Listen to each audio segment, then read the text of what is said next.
Hilos importantes de radiación cercana a nosotros. Erta, parte 2.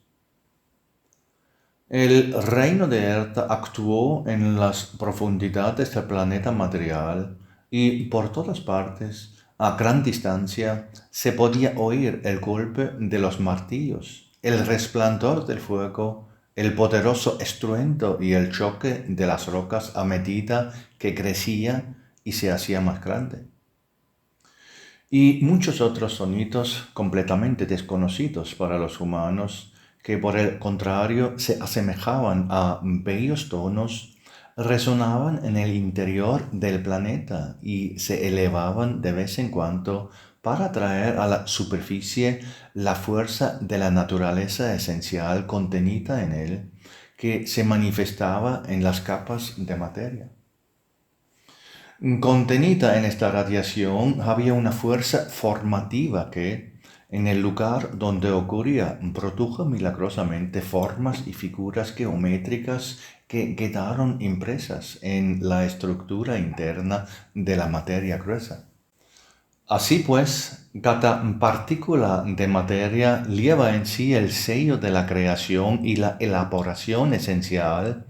y por esto tanto las formas más pequeñas como las más grandes de la materia albergan una estructura de belleza y una cierta perfección de la forma en sí misma.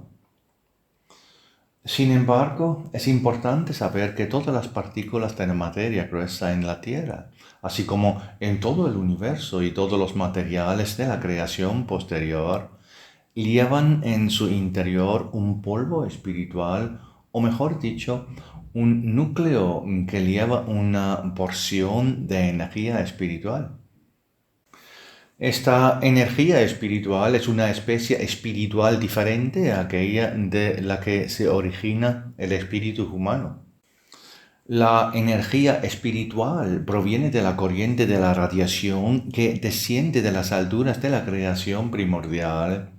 y en su naturaleza contiene la energía necesaria para el desarrollo y realización de la estructura de las formas en la obra de la creación. En los niveles más elevados de la procreación, a esta energía del núcleo espiritual se le une una cobertura especial que es atraída por esta corriente espiritual descendente. De esta manera, las partículas en las corrientes espiritual van adquiriendo envolturas y con estas se hunden cada vez más hasta llegar finalmente al lugar donde están destinadas a trabajar y donde finalmente se asienten bajo la influencia de la especie para formar parte de la estructura de las formas que sirven para formar todo el espacio habitable. La corriente contiene una infinidad de núcleos aislados de tipo espiritual. Así, por ejemplo, en su viaje de descenso a través de la poscreación en el universo de la materia gruesa de la parte del mundo de Efeso, estos núcleos encapsulados pudieron convertirse en bloques de construcción iniciales que fueron movidos y encapsulados por las manos de los servidores esenciales hasta que finalmente fueron destinados como partículas para cumplir permanentemente su papel en la materia del planeta Tierra bajo la administración de Erda. Aquí podrían formar la base para la construcción de las etapas más complejas de la fusión magnética, para lo cual a su vez su núcleo espiritual interno, magnéticamente atractivo, fue utilizado por las manos de los enanos esenciales para construir las partículas pre-quarks o quarks que fueron la base de los componentes básicos del átomo. Y cada átomo, dependiendo del número de electrones que orbitan en su órbita, ha adquirido una gravedad y una densidad que determinan las propiedades y dan lugar a los elementos del sistema químico, como finalmente reconoce la ciencia terrestre. Estas formas más pequeñas de los componentes básicos de la materia encierran en sí una cierta belleza porque en su base aparentemente insignificante también se encuentra una imagen del universo entero. El gran Hermetes, a través de sus servidores, de los cuales tiene un gran número en el universo, les infunde la magia del movimiento circular constante que se produce en las partículas que hoy no pueden ser percibidas por ninguno de los instrumentos terrestres desarrollados hasta ahora. A pesar de su diminuto tamaño, estas partículas llevan en su interior una energía poderosa y oculta que reside en el núcleo de origen espiritual que se esconde en su interior como portador de la estructura. A través de su vibración, la energía del espíritu conduce a un movimiento circular constante y a partir de este movimiento se forman unidades cada vez más grandes que vibran rítmicamente en moléculas y compuestos. Al mismo tiempo, el movimiento circular ejerce un efecto magnético por el cual las piezas individuales se complementan en su movimiento de tal manera que las conexiones y sustancias parecen sólidas e impermeables al exterior y no pueden separarse entre sí por ninguna fuerza.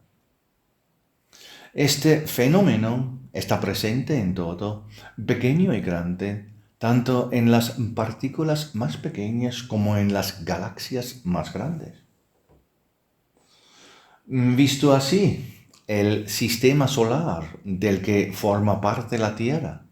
aparece desde lejos como un cristal de Apolo en rotación, en el que todos los planetas y sus lunas participan en el todo emergente que luego aparece como la joya brillante del universo.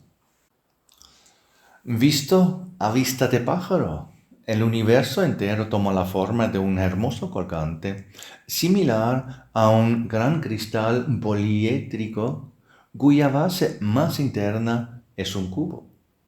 Y este modelo de formas está dado por la base espiritual de corriente de núcleos que se hunden en las esferas y mundos para que estos luego puedan elevarse y cobrar vida mediante la actividad esencial.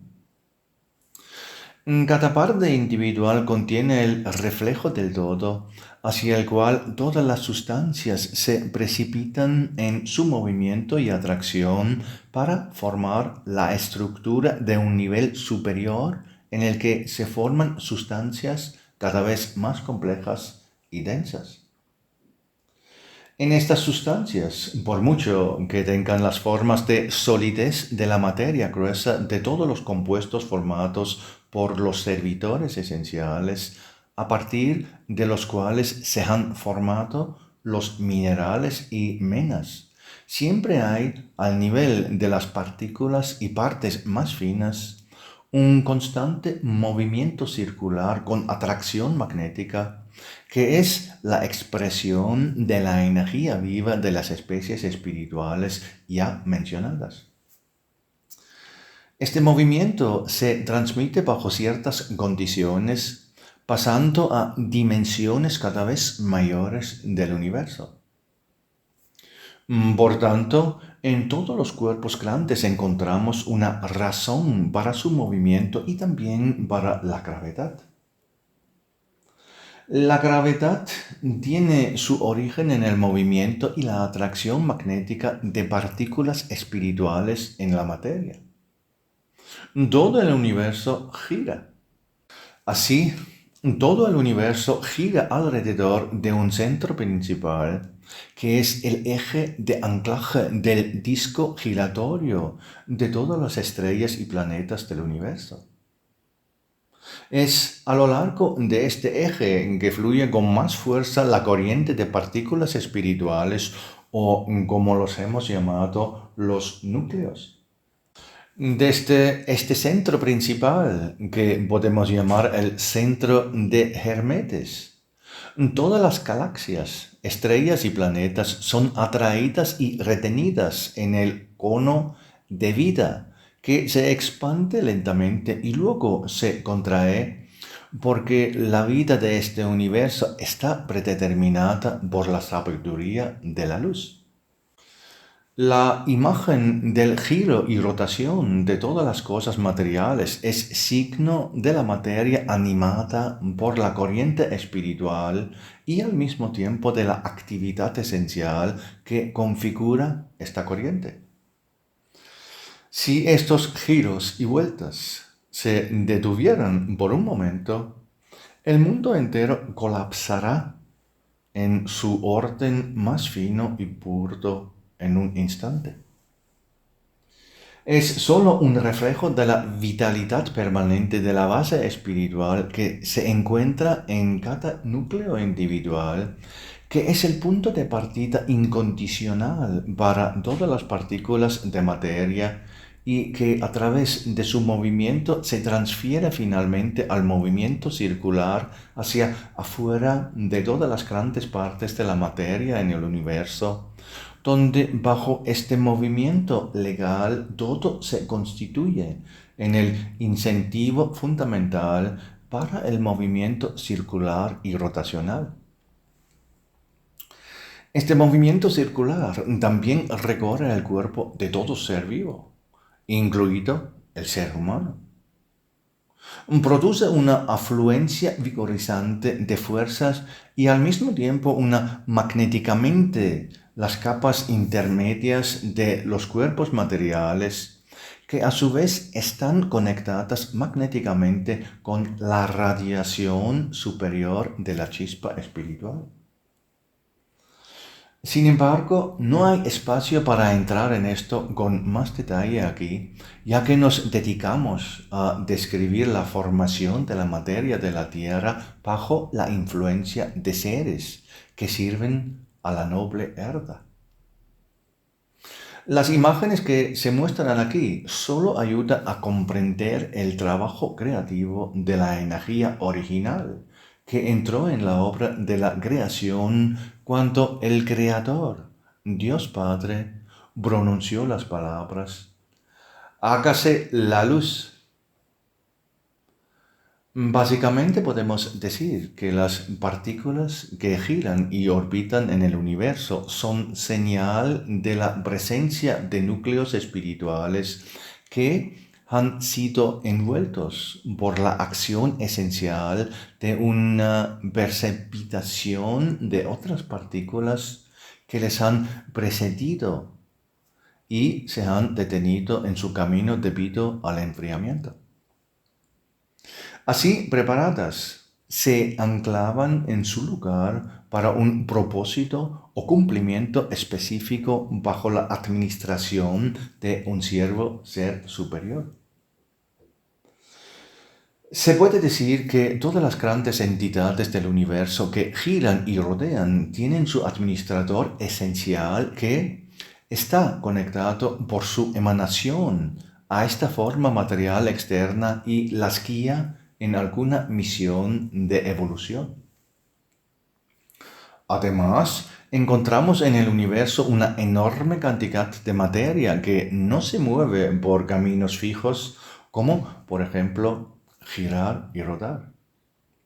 Se puede decir que se trata de materia que aún no está conectada o que ya estaba conectada, pero que se separó nuevamente mediante un mayor desarrollo y que en un uso posterior se utiliza con fines creativos o de descomposición. En el universo y por tanto también en la Tierra encontramos repetidamente manifestaciones de materia gruesa que sirven como bloques de construcción para moléculas formadas a partir de elementos que conocemos, pero también de aquellos que la humanidad aún no conoce. Si miramos estas partículas, siempre encontramos en ellas un diseño admirable que lleva el mensaje de su origen desde el punto de partida de la creación, el Grial, a través del cual el rayo divino penetró y se transformó en la luz espiritual primordial. Para el hombre es inconcebible que trabajo estuvo asociado a este punto de partida cuando se formaron las primeras esferas espirituales, de las cuales el universo, con todo su tamaño y masa inconmensurable, es sólo una gradación que se divide y desciende como una corriente de fuerza en él. El espíritu primordial pasó a ser transformando en la poscreación a partir de cierto punto en adelante bajo las manos de los servidores esenciales en los mundos de la materia. En todas las cosas hay una parte de comienzo, pues todas las fuerzas, antes de separarse y descender, pasaron por los pasillos del Grial y se convirtieron en precipitación del resplandor divino en la obra de la creación. Las formas que se forman en el universo son imitaciones de los mundos superiores con posibilidades de dar forma a la materialidad gruesa. Lo mismo ocurrió con las formas que se convirtieron en la base aquí en la Tierra y son también el punto de partida de la geometría sagrada humana. Desde el principio, estos estuvieron contenidos en todo lo que fue creado en el trabajo esencial al comienzo del surgimiento de la materialidad gruesa de la Tierra. Los números sagrados están contenidos en todo lo que surgió de la unión de las primeras partículas de sustancias que estaban en todo antes de que se pudieran formar las estructuras densas de las sustancias en la materia gruesa. Como flores que se apresuran a ramificarse, las partículas densas del planeta Tierra se compenetraban entre sí, impulsadas por la fuerza de los reinos esenciales individuales que orbitaban alrededor del mundo más interno de Erda. La radiación del templo de Erda formó los hilos fundamentales para estas gruesas partículas de átomos y moléculas que se elevaron como magma en ebullición a distancias cada vez mayores desde el interior del planeta. Cuanto más avanzaban estas extensiones de los reinos rojos, blancos y negros, más se mezclaban y formaban una estructura común de materia o se separaban de nuevo y formaban sus propios campos similares en las cavidades resultantes, escondidas profundamente bajo la superficie, que cuando se enfriaron se volvieron cada vez más sólidos hasta parecerse a un cráter flotando sobre una capa intermedia del líquido caliente en su interior. En este caso, la obra del Imperio Blanco estuvo contenido con mayor fuerza en la superficie, formando compuestos de silicio en la materia gruesa como base de su estructura. El Imperio Rojo formó la base de todos los metales que, en su fluidez, presionaron a través de las capas intermedias hacia la superficie y formaron vetas de minerales preciosos que algún día serían reconocidos por el hombre y utilizados para su buen trabajo. El Imperio Negro formó sus materiales para todo lo que debía contener el elemento carbono como base de la vida. En su densidad, las sustancias de este reino negro conservaban su fluidez en forma de una sustancia oscura y aceitosa o parecían una piedra negra brillante que maduraba hasta adquirir formas más densas bajo presión. Pero cuando estas sustancias fueron expuestas a fuerzas intrínsecas verdaderamente elevadas, formaron cristales de diamantes brillantemente claros. Las sustancias silíceas del imperial blanco, al ser expuestas a la fuerte presión en el interior de la Tierra, se convertían en estructuras cristalinas que tenían cierta fuerza curativa y al mismo tiempo, en conjunto con los minerales del Imperio Rojo, se convertían en un esqueleto que, al enfriarse, proporcionaba fuerza para la construcción posterior. En la superficie esférica de la Tierra, formada por la fuerza de gravedad giratoria antes mencionada, las sustancias que fluían desde abajo se condensaron en forma sólida porque el universo exterior enfrió su calor con su frío glacial. Herta observó con deleite este proceso, que parecía una mezcla de colores en constante cambio.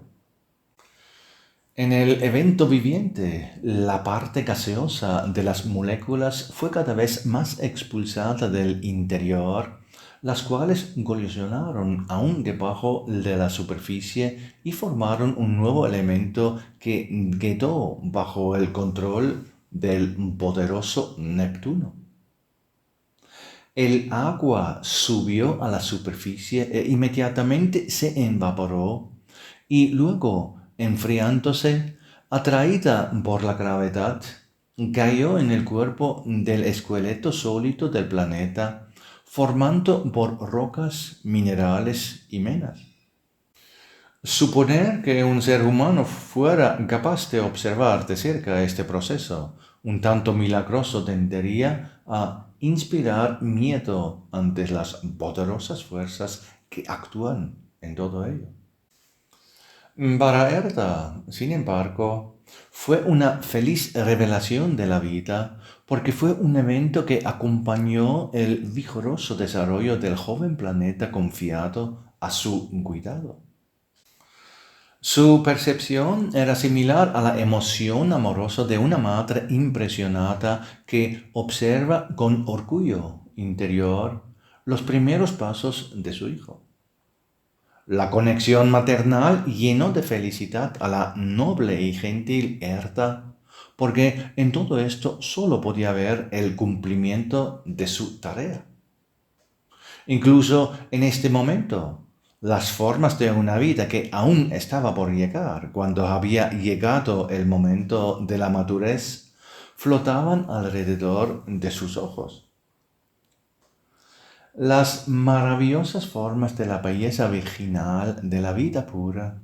que debían establecerse en las primeras rocas erosionadas y también en los mares, hicieron Herta a bailar de alegría. Apolo, observando su alegría, envió destellos de sus rayos a su planeta para que bajo su calor todo madurara más rápidamente y adquiriera el esplendor necesario para el surgimiento de la vida. Aquí, en lo profundo del cuerpo material, bajo la protección de gruesas láminas de roca que se enfriaban, despertaron las primeras semillas de vida. Guiados por las manos de los enanos, se acercaron cada vez más a la superficie a través de las vetas de las rocas, donde descansaron durante un largo rato tras la ardua ascensión y esperaron la siguiente fase de radiación que aún estaba por llegar. En los lagos de aguas poco profundas, que bajo la influencia de Neptuno cambiaban constantemente sus límites móviles de costa, las primeras partículas de vida permanecían inmóviles a la espera del próximo evento. Y este acontecimiento ocurrió en el momento que Hermetes y Atmes habían determinado según la posición de sus dos planetas. Desde las alturas de Asgard descendieron los alfares llevando en sus manos las imágenes de la vida venidera. Modelos de partículas dormidas, incrustadas como semillas en la tierra, comenzaron a vibrar y con su vibración formaron el calor unificador para una capa superior en la evolución de la vida hasta entonces inconsciente. Así, algunas semillas se asentaron en los lugares designados e impulsaron el desarrollo de la vida terrenal a través de la fuerza de sus modelos a seguir. La división de las primeras moléculas de la vida adquirió un ritmo que nunca debería interrumpirse. Este ritmo se debió a la influencia del ser que apareció inmediatamente después de la resurrección a través de los modelos de los alfares. Fue la sublime Sif quien se apresuró al planeta que se convirtiera en su amado hogar en esta parte del mundo de Éfeso. El planeta proporcionó y continúa proporcionando a Sif y su gente una base para influir en toda la vida vegetal en la Tierra. Fue ella quien se apresuró a avanzar con su primer grupo de sirvientes esenciales, quienes se desplegaron bajo su liderazgo y recibieron cuidadosamente la radiación necesaria para la primera conexión entre las semillas sutiles y la forma de vida primordial de materia gruesa. Solo en pequeños pasos tomó forma la ascensión de la vida, porque todos los sirvientes aprendieron y cada paso que dieron los desafió a permanecer en el camino correcto.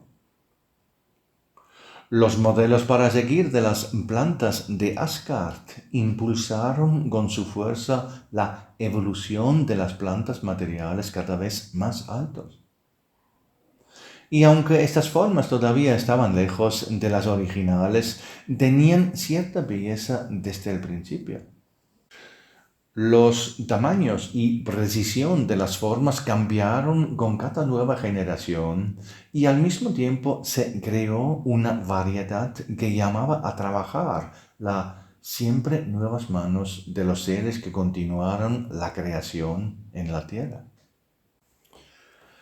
Paralelamente a este surgimiento del mundo vegetal, otras partículas de vida que habían surgido de las profundidades de la Tierra se estaban preparando para una etapa aún más elevada, ya que debían combinarse por primera vez con la corriente de radiación que emanaba del primer ciclo del océano de la vida en Asgard que fluía hacia la Tierra. La vida celular inconsciente de la Tierra debía unirse a través de una radiación de conexión con la esencia inconsciente animadora que precedió a las almas animales venideras. Lleno de alegría, Erta agradeció a Odionar y al Padre de todo por su sabiduría y bendiciones que ahora llenaban cada día la tierra, en el que siempre se permitía que surgieran cosas nuevas, progresando en el desarrollo. Así transcurrieron lentamente los millones de años del surgimiento de la vida. Si tan solo la gente pudiera adivinar algo al respecto. Si tan solo pudieran inclinarse humildemente ante la sabiduría de la creación de Dios en sintonía con estos maravillosos acontecimientos, entonces podrían alcanzar la plenitud que se produce cuando el espíritu humano está en armonía con la totalidad de la obra de la creación. Que los oyentes o lectores absorban adecuadamente las imágenes que hablan del comienzo del antiguo vaivén de la vida, cuando oscilaba suavemente en el gozo del servicio agradecido al Creador. Que al menos aquellos que están correctamente abiertos a las imágenes del pasado antiguo dejen que ésta fluya en ellos como una oración de acción de gracias, que contenga una ferviente gratitud por todo lo que se ha hecho para permitir que el espíritu humano entre en la tierra,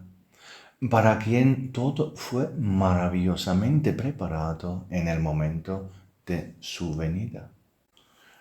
Como invitado esperado, todo esto ha sido preparado por los servidores esenciales para el espíritu humano